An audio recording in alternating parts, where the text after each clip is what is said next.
The most feared cowboy in town stared at her for 10 long seconds before giving an answer nobody standing there was prepared to hear.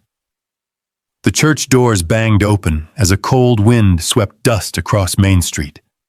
A woman clutched a worn suitcase so tightly her knuckles turned pale. Across from her, the cowboy everyone avoided slowly rose from the bench outside the land office. A wagon wheel creaked. Somewhere, a horse stamped against the hitching rail.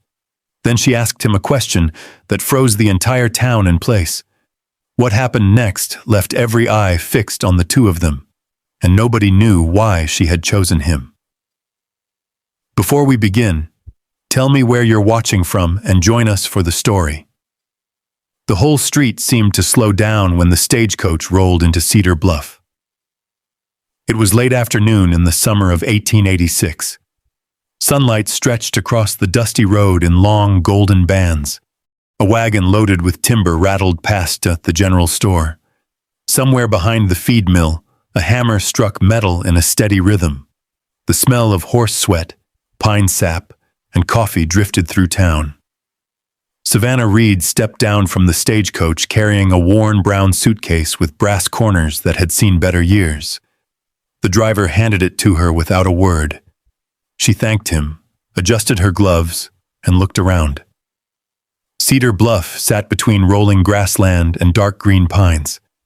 Beyond the town, snow still clung to the highest peaks of the mountains despite the season. Savannah reached into her pocket and counted her money one more time. $1, some coins, not much else. Then she closed her hand around them and started walking. People noticed immediately. A woman standing outside the bakery paused with a loaf of bread tucked under her arm. 2 ranch hands stopped talking beside a water trough. Even the barber leaned halfway out his doorway. Strangers arrived in Cedar Bluff all the time, but strangers rarely walked with that kind of purpose. Savannah crossed the street and continued toward the land office, toward a man sitting alone on a wooden bench. Luke Harper. Everyone knew him. Nobody knew much about him. That was the problem. He had lived outside town for years in a small ranch beneath the Bitter Rock Range. He sold cattle twice a year, bought supplies once a month, attended church almost never. People greeted him. He nodded. Nothing more. The stories had grown larger than the man. Some said he had killed a rancher during a land dispute. Others claimed he had once chased armed thieves off his property alone. Nobody could prove any of it, but nobody seemed eager to test him either. Luke sat with his black hat low over his eyes. One boot rested against the bench leg. A folded receipt from the feed store stuck out of his shirt pocket. He looked like a man waiting for nothing. Savannah stopped in front of him. The town grew strangely quiet. A horse snorted near the hitching rail. A screen door creaked somewhere behind her. Luke finally looked up. His gray eyes settled on her face, then on the suitcase, then back to her again. Neither spoke for several seconds. Savannah had rehearsed this moment for almost 2 weeks. Now there was no reason to wait. "I'd like to marry you." Silence. Complete silence. The blacksmith stopped hammering. The barber froze in his doorway. Even the wind seemed to disappear. Luke stared at her. His expression didn't change. Not surprise, not amusement. Nothing. Just quiet attention. Savannah held his gaze. She had spent too many years watching men decide what she was worth before she spoke. She wasn't looking away now. 1 second passed, then another. Someone across the street coughed nervously. Finally, Luke stood. He was taller than she expected. Broad shoulders, weathered face. A man shaped by long winters and harder work. His shadow stretched across the dirt between them. "When?" He asked. Savannah blinked. "What?" "The wedding." Several people gasped. Luke's expression never moved. "When is it?" The entire street seemed to stop breathing. Savannah had prepared arguments, explanations, Practical reasons. She had prepared herself for rejection. She had not prepared for agreement. "Saturday," she said carefully. Luke nodded once. "All right." That was all. No questions, no bargain, no conditions, just 2 words. Then he adjusted his hat and started walking toward the east side of town. Savannah watched him go. The crowd slowly found its voice again. Whispers spread instantly. By sunset, every person in Cedar Bluff knew exactly what had happened. By supper, the story had already changed 3 times. That evening, Savannah rented a room at Nora Bennett's boarding house. The room was small, a narrow bed, a wash basin, a window overlooking the main street. She sat on the edge of the mattress while shadows stretched across the floorboards. Downstairs, she could hear voices, people talking, people guessing, people inventing answers. Nora Bennett brought up a plate of stew and cornbread. Before leaving, she hesitated at the door. "You sure about this?" she asked. Savannah looked up. "About what?" "Luke Harper." Savannah waited. Nora folded her arms. 7 years ago, a man came through town looking for trouble. He found Luke instead. "What happened?" Nora was quiet. "Nobody knows exactly." Savannah raised an eyebrow. "But the fellow acted his horse before sunrise and never came back." The boarding house owner shook her head slowly. "That's all anybody ever says." After she left, Savannah sat beside the window. The town glowed softly under lantern light. Somewhere in the distance, a train whistle echoed across the valley. She opened her suitcase. Inside lay a folded document, a map, and an old photograph of a woman standing beside a small piece of land. Her mother. Savannah touched the photograph gently, then folded it away again. Outside, Cedar Bluff settled into darkness. At the edge of town, beneath the mountains, Luke Harper sat alone on the porch of his ranch house. A lantern burned beside him. His coffee had gone cold. For a long time, he stared toward the distant lights of town, toward the boarding house where a woman he had met only hours earlier was preparing to become his wife. He did not look surprised. If anything, he looked like a man who had expected something difficult to arrive eventually. And now it had. Neither Savannah nor Luke slept much that night. One was wondering why a feared cowboy had agreed so quickly. The other was wondering whether the secret he had buried for years was finally about to catch up with him.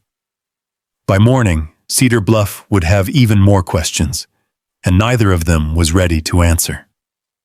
Saturday arrived beneath a pale Montana sky. Thin clouds drifted above the Bitter Rock Mountains, while wagon wheels carved fresh tracks into the dusty road leading through town. People found reasons to linger near the church. Some carried feed sacks they didn't need. Others stood beside storefront windows, pretending to study merchandise. Nobody wanted to admit they had come to watch, but nearly everyone had. The wedding lasted less than 15 minutes. Reverend Samuel Price stood before the small congregation, with a Bible worn soft at the corners. Luke Harper wore a clean white shirt beneath his dark vest. Savannah wore the same blue dress she had arrived in. There were no flowers, no musicians, no family members filling the pews. Only curiosity. When Reverend Price asked if they would take each other as husband and wife, both answered without hesitation. The simplicity of it unsettled people more than any grand declaration could have. An hour later, they were riding north toward Luke's ranch. The road wound through open grassland, where cattle grazed behind weathered fences. Neither spoke much. Savannah sat upright in the wagon seat, her suitcase resting beside her. Luke held the reins loosely. The horses knew the road well enough to travel it without much guidance. At one point, Savannah glanced toward him. "You didn't ask me a single question." Luke kept his eyes on the road. "You asked me one. And that was enough?" It was. That seemed to end the conversation. Yet somehow it didn't feel rude, only unfinished. The ranch appeared near sunset. A modest house stood at the base of the hills. Smoke drifted from a stone chimney. A red barn leaned slightly to one side. The fence posts showed signs of repair in some places and age in others. Everything looked practical. Nothing looked neglected. Savannah noticed that immediately. A careless man left signs. Luke had left none. Inside, the house smelled faintly of pine wood and coffee. The furniture was simple but clean. The kitchen table had been sanded smooth by years of use. A ledger sat neatly beside a tin lamp. 3 hooks by the door held hats and coats arranged with surprising order. Luke carried her suitcase upstairs. "The room at the end of the hall is yours." Savannah nodded. "And yours?" "The barn." She looked at him. "The barn? I've slept there before." "You don't have to." His gaze met hers briefly, then moved away. "It's easier." That was all he said. That night, Savannah unpacked her few belongings: 2 dresses, a Bible, a sewing kit, a framed photograph of her mother, and the folded papers she kept hidden beneath everything else. The papers remained locked inside the suitcase. Some secrets still needed protection. The following morning, she woke before sunrise. A habit formed during years of kitchen work. When she stepped downstairs, she found a kettle already warming on the stove.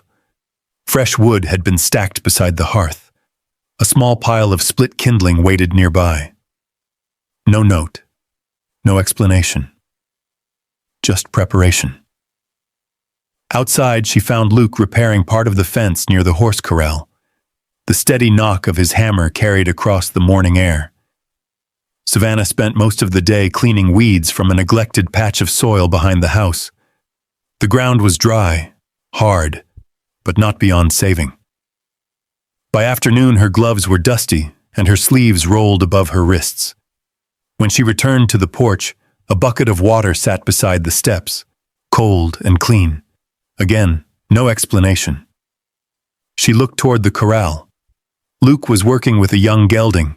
He never glanced her way, but the bucket hadn't walked there by itself. Days passed, then another week. Their marriage settled into a strange rhythm. Not affection, not distance. Something in between. Every morning, Savannah found firewood stacked before she needed it. Every evening, Luke returned from the range to find supper waiting on the stove. Sometimes they shared coffee at the table. Sometimes they sat in silence. Neither seemed uncomfortable. One Thursday afternoon, a rider appeared at the ranch gate. Savannah saw him first. The man wore a tailored coat despite the heat. His horse carried expensive tack. Everything about him looked polished. Vernon Pike, the banker. He removed his gloves before stepping onto the porch. His smile arrived before his words. "Mrs. Harper." Savannah didn't invite him inside. "What can I do for you?" Pike glanced toward the hills. "I understand you inherited a small parcel of land east of town." "I did." "Unused land can become expensive." "It isn't for sale."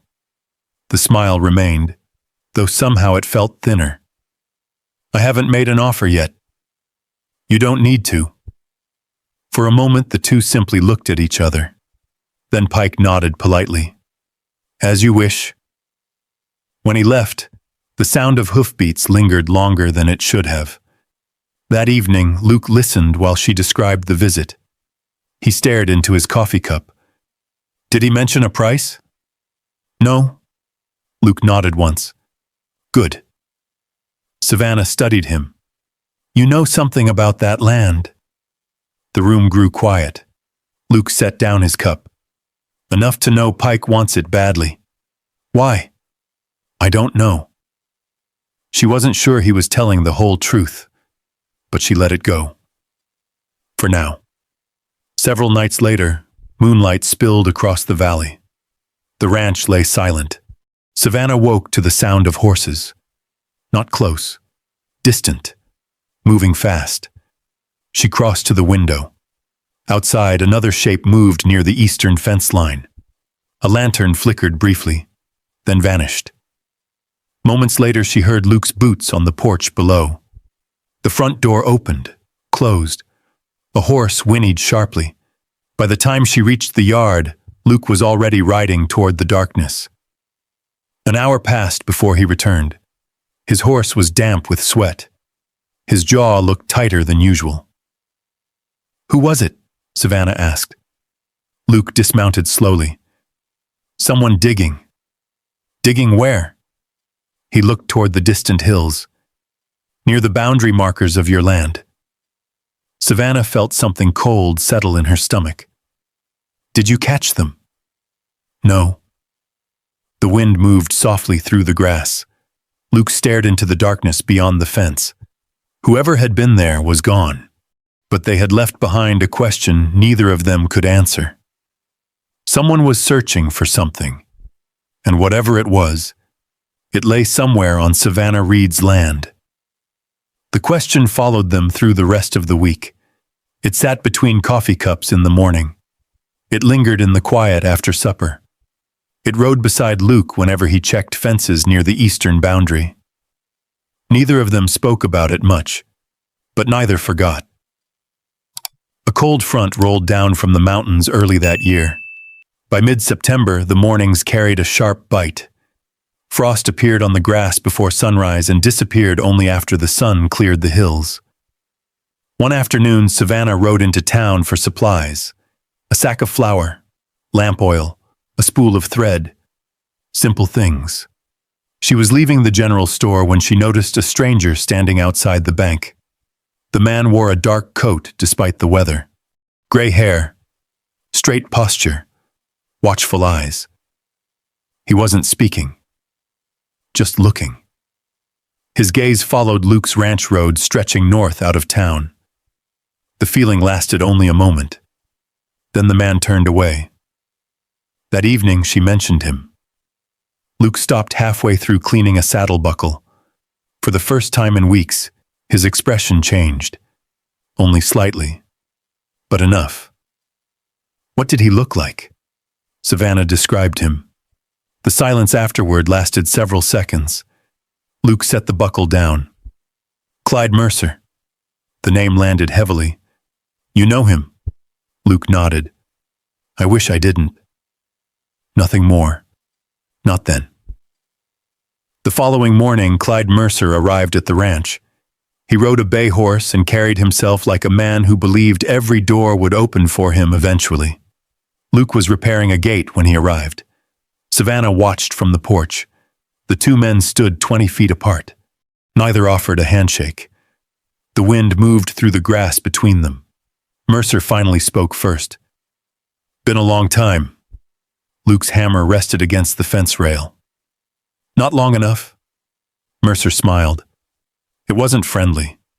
More like someone opening an old ledger. "You look well. You didn't come here to discuss my health." Mercer's eyes shifted briefly toward the house, toward Savannah, then back again. "No," he said softly. "I suppose I didn't." The conversation ended a few minutes later. Mercer rode away. Luke returned to work, but the hammer strikes no longer carried their usual rhythm. That night, Savannah found him sitting alone on the porch. The lantern beside him burned low. She stepped outside carrying 2 cups of coffee. He accepted one without speaking. For several minutes, they listened to crickets in the grass. Finally, Savannah asked the question, "Who is he?" Luke stared into the darkness beyond the corral. "A ghost." She waited. Eventually, he continued. Years ago, there had been a dispute over land. A rancher died. The town needed someone to blame. Mercer had been sheriff then. He believed it was me. Was it? No. The answer came immediately, without hesitation. Savannah noticed that. Luke leaned forward slightly. There was a woman involved, older, living alone with her grandson. The lantern light caught the lines in his face. Someone wanted their property. His voice remained calm, almost too calm. I knew things I shouldn't have known." Savannah said nothing. Luke rarely volunteered pieces of himself. Interrupting felt wrong. The real men responsible had money, influence. He looked down at his hands. I stayed quiet. Why? Because the woman and the boy would have paid for it. The wind rattled the porch rail. Neither spoke for a while. At last, Savannah understood something. Luke Harper had not been hiding from guilt. He had been carrying a promise. The next day brought rain, a steady gray rain that soaked the fields and drummed against the barn roof.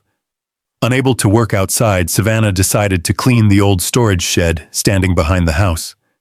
The building had belonged to her mother years earlier. Dust coated everything. Broken tools filled corners. Old crates sat stacked beneath cobwebs. By afternoon, she was sweeping behind a workbench when the broom struck metal. A hollow sound.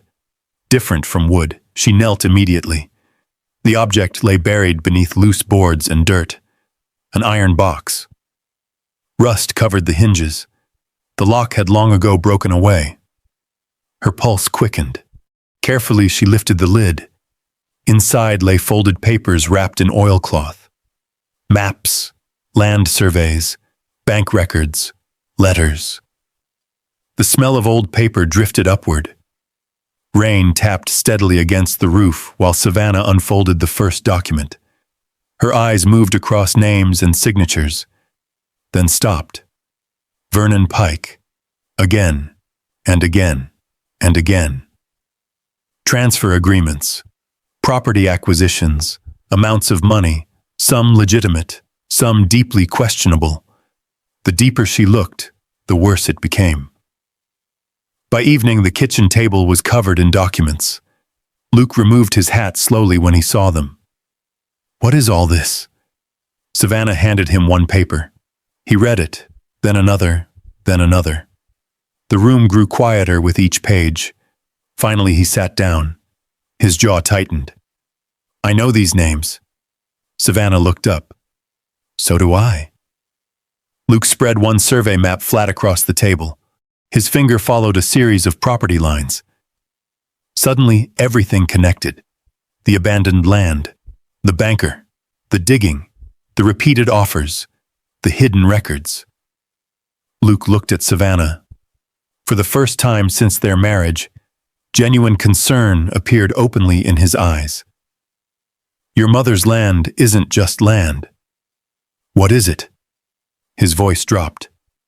"It's proof." Outside, thunder rolled across the valley. Neither noticed, because both were staring at the same realization. The small, forgotten parcel Savannah had inherited might be the one thing capable of destroying Vernon Pike's entire empire. And somewhere beyond the rain-soaked darkness, other people were beginning to realize that too. The trouble started quietly. That was how trouble usually arrived in Cedar Bluff. Not with shouting, not with gunfire, with whispers. 3 days after the documents were discovered, Savannah walked into town and felt the difference immediately. Conversations stopped when she entered the bakery. A man at the feed store looked away when she nodded hello. 2 women standing near the church lowered their voices the moment she passed. By noon, the rumors had spread across every wooden sidewalk in town. People were saying Luke Harper had hidden evidence for years. Others claimed he had stolen land. Some said Clyde Mercer was finally coming back to expose the truth. Nobody seemed to know exactly what the truth was. That didn't stop them from discussing it. When Savannah returned to the ranch, she found Luke repairing a wagon wheel beneath the barn awning. He looked up once. That was enough. He already knew. "They've started talking," she said. "They always do." The hammer struck wood again, steady, controlled. But there was tension beneath it. That evening, Vernon Pike arrived with 2 men from town. They carried folded papers, official papers. Judge Walter Finch's seal marked the bottom corner. Pike remained polite. He always remained polite. That was part of what made him dangerous. He informed Savannah that questions had been raised regarding ownership records tied to her mother's property. Until the matter was resolved, a petition had been submitted requesting temporary review of the land. Review. Such an innocent word. Yet everyone understood what it meant. Delay long enough, pressure hard enough, and people often surrendered. Savannah read every page before handing them back. Pike watched carefully, almost hopefully. "I'm not signing anything." His smile remained. "I didn't expect you would." After they left, darkness settled across the valley. The lantern inside the kitchen cast a warm circle across the table. Luke sat quietly for a long time. Finally, he pushed back his chair. "I'm leaving." Savannah looked up. "What?" "If I'm gone, this ends." "No. They want me. They want the land." Luke shook his head. "They're using the land to get to me." The room fell silent. Outside, wind rattled the porch rail.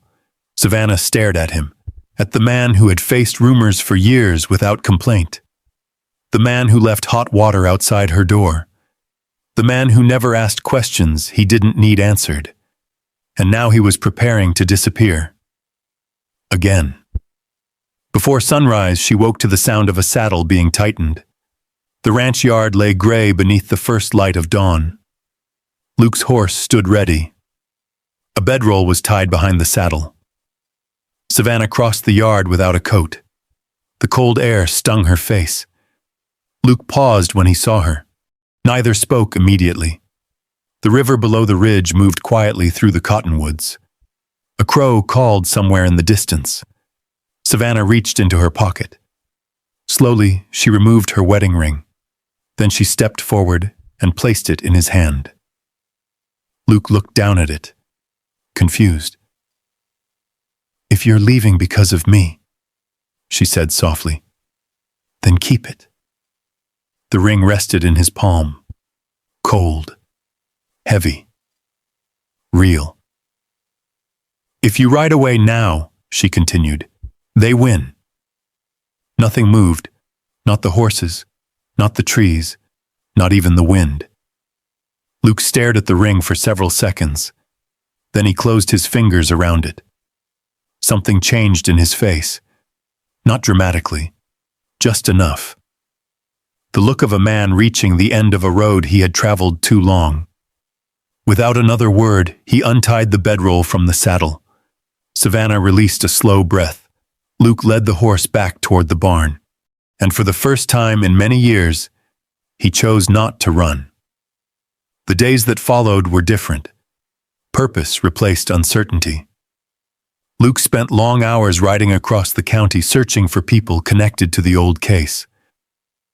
Savannah organized every surviving document from the iron box. Each paper was carefully flattened, sorted, and wrapped in fresh cloth. Reverend Samuel Price became their quiet ally. Twice each week he carried letters between Cedar, Bluff, and the county courthouse. Judge Walter Finch agreed to review whatever evidence could be presented. The pieces were finally moving. Yet one problem remained. They still needed proof. Real proof. Not rumors. Not suspicions. Proof strong enough to break Vernon Pike's hold. The answer arrived on a cold October evening. A lantern glowed on the porch when an old rancher appeared at the gate. His beard was white. His shoulders bent with age, but his eyes remained sharp. Luke recognized him immediately. "Eli Turner." The old man nodded. "I heard you're finally fighting back." Luke invited him inside. The three of them sat around the kitchen table while coffee steamed between their hands. For a long moment, Eli simply studied the flame inside the lantern. Then he spoke. The man who died all those years ago knew he was in danger. Luke leaned forward slightly. Eli reached inside his coat. A folded envelope appeared. Yellow with age. Still sealed. Before placing it on the table, he looked directly at Luke. He left a statement. Silence filled the room. Savannah's breath caught. Luke didn't move. For years, that statement had existed only as a rumor, a possibility, nothing more. Now it lay on the table between them, real, waiting. Eli rested his weathered hand atop the envelope. "The truth survived," he said quietly. Outside, the wind rose over the Bitter Rock Mountains. Inside the small ranch house, hope returned for the first time in a very long while. And this time, it came carrying evidence. Nobody slept much that night. The envelope remained on the kitchen table beneath the lantern light. Luke looked at it several times but never opened it. Not yet. Eli Turner drank one final cup of coffee before standing to leave. When he reached the door, he paused. "The truth doesn't do much good hidden in a drawer," he said quietly. Then he stepped into the cold Montana night and disappeared into the darkness. The next morning, Reverend Samuel Price arrived before sunrise. Together they opened the envelope. Inside was a signed statement written years earlier by the man whose death had changed Luke Harper's life. The handwriting shook in places. The ink had faded, but the meaning remained clear. Names, dates, land transactions, threats, and one detail that stopped the room cold. Vernon Pike had been involved from the beginning. Clyde Mercer had known it. Neither man had expected the statement to survive. For 3 days, the town buzzed with rumors. By Friday morning, nearly everyone in Cedar Bluff crowded into the church. Farmers, store owners, ranch hands, widows, bank clerks, people filled every pew. Others stood along the walls. Judge Walter Finch sat near the front with a stack of documents beside him. Vernon Pike arrived dressed in his finest coat. Clyde Mercer followed. Both men carried themselves confidently. At first. Luke stood near the back of the church, silent, hands folded in front of him. Most people assumed he would be the one speaking. The man accused, the man judged, the man feared. Instead, when Judge Finch called for testimony, Savannah Reed rose from her seat. The church grew quiet. She carried a small bundle of papers tied with a faded ribbon. No speech, no performance, just facts. One document at a time. The surviving ledger from her mother's iron box. Property transfers, bank records, copies of surveys. Then finally, the old statement Eli Turner had protected for years. Each paper landed on the table with a soft sound. The room listened. Judge Finch read carefully, again and again. Questions followed. Answers followed them.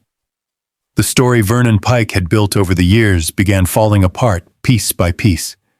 Not quickly, not dramatically. The way old wood finally gives way after years of pressure. By midday, nobody was looking at Luke anymore. They were looking at Pike and Mercer. The confidence slowly disappeared from both men. For the first time, neither seemed to know what to say. Late in the afternoon, Judge Finch stood. The church became completely silent. Outside, wind moved through the cottonwoods. Inside, nobody shifted in their seat. The ruling was simple. The records were legitimate. The land belonged to Savannah Reed. The accusations against Luke Harper were unsupported. Further investigation would proceed regarding Pike's business dealings and Mercer's actions years earlier. That was all.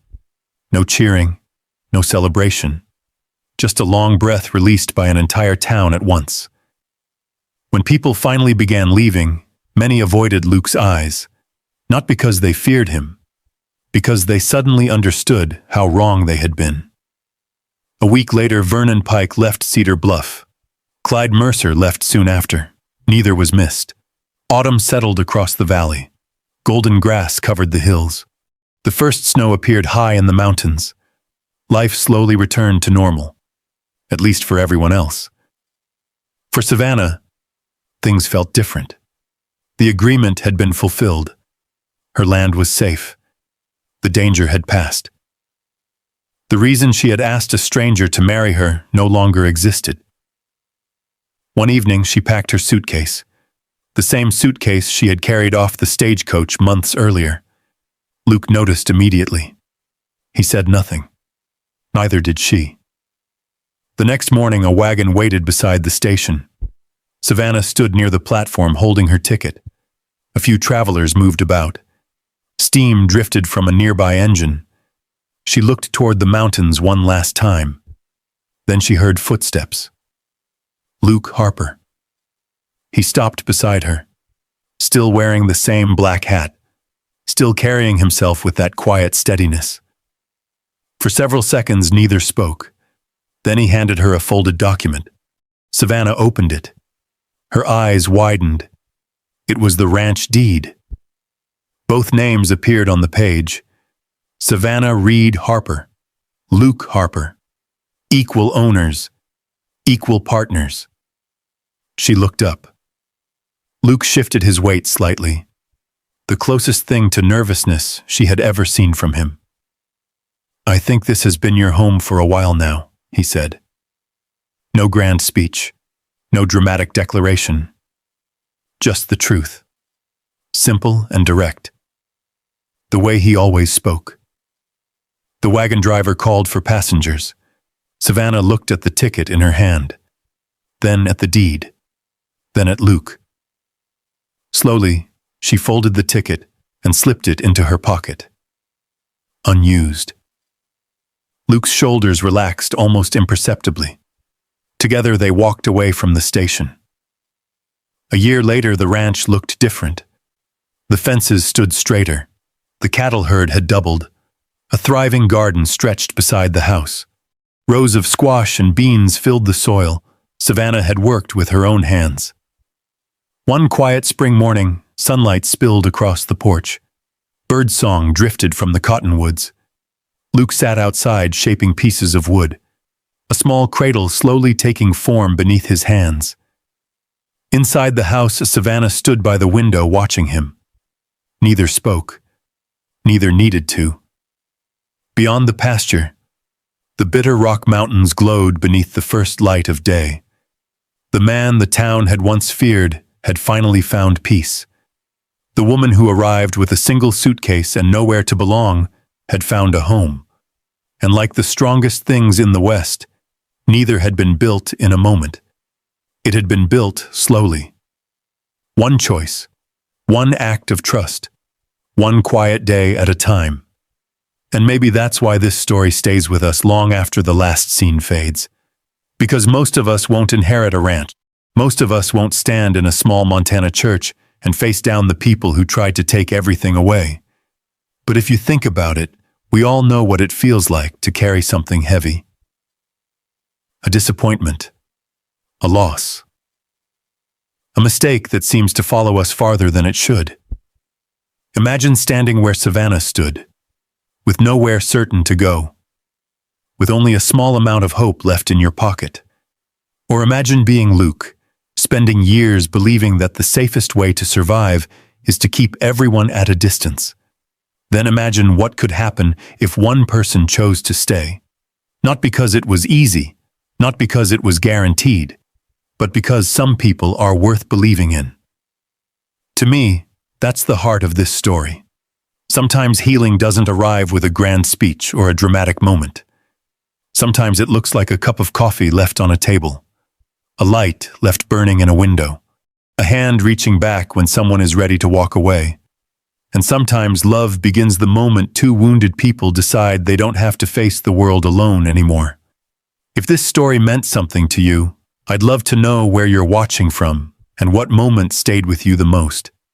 And if you enjoy stories about courage, second chances, quiet love, and the people who find home when they least expect it, I hope you'll stay a little longer. There are many more stories waiting just down the trail, and I'd be honored to share the next one with you.